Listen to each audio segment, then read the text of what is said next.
The idea is any question you have in your head, don't worry about if you know the answer or not, pop the question down.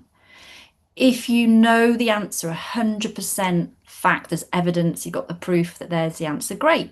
You can tick it off your list almost. You don't need to do anything with it.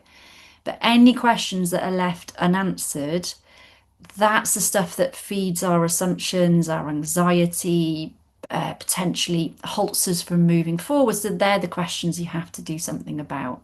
So you just systematically go through all the questions and write them all down until you've exhausted them.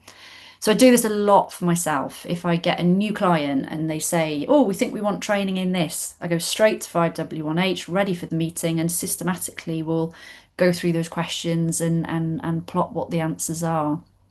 So that's quite an interesting technique there, because like many people, we use this 5H, 5Ws, Mhm. 1H approach in lots of ways. And I'm always saying simple templates can take you a really long way in mind mapping. So, people will look at that, if they just look at the level one topics there and you say you're going to help them solve their biggest business challenge, they'll be like, well, that's far too simple. It's not as simple as that. And then to your point, the minute you start breaking those who's and what's and where's out into some sub questions, you start to get in there. So, and your technique, you suggest, is you don't even try and answer questions for the minute. You just try and capture as many questions as you can think of.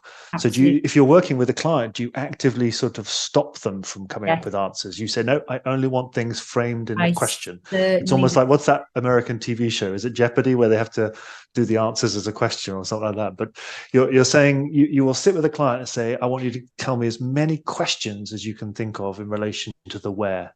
Yes. So Brilliant. twofold, I will use it with coaching clients. So one-on-one coaching, if they're really stuck on something, say if it's virtual or, grab a piece of paper or here, who, what, where, when, why, how. And you're quite right. They're jumping to, well, who is, da, da, da, and they start listing them. It's like, and I will call them out and say, nope, don't want to know yet. What is your question around who?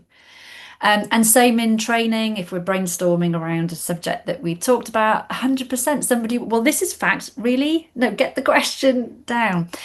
Because what it does is, as I said, the unanswered questions is the anxiety and the assumptions, but some of the answers we think we know are actually assumptions as well. So the next follow-on question for me as a coach or facilitator is, where's the proof? Where's the evidence? Where's the facts? Well, That's it's not quite there yet. Okay. right. So that might hold you back. That might impede your decision making. That might be holding you back in the sense of confidence. But often And what will happen by the time they finish this is they take a breath and go, "Oh, actually, I knew more than I thought." So it is a confidence piece as well. This doesn't feel as overwhelming now because I can see it there. So the bits I need to focus on are the 20% of questions I don't know. So it is that clarity piece.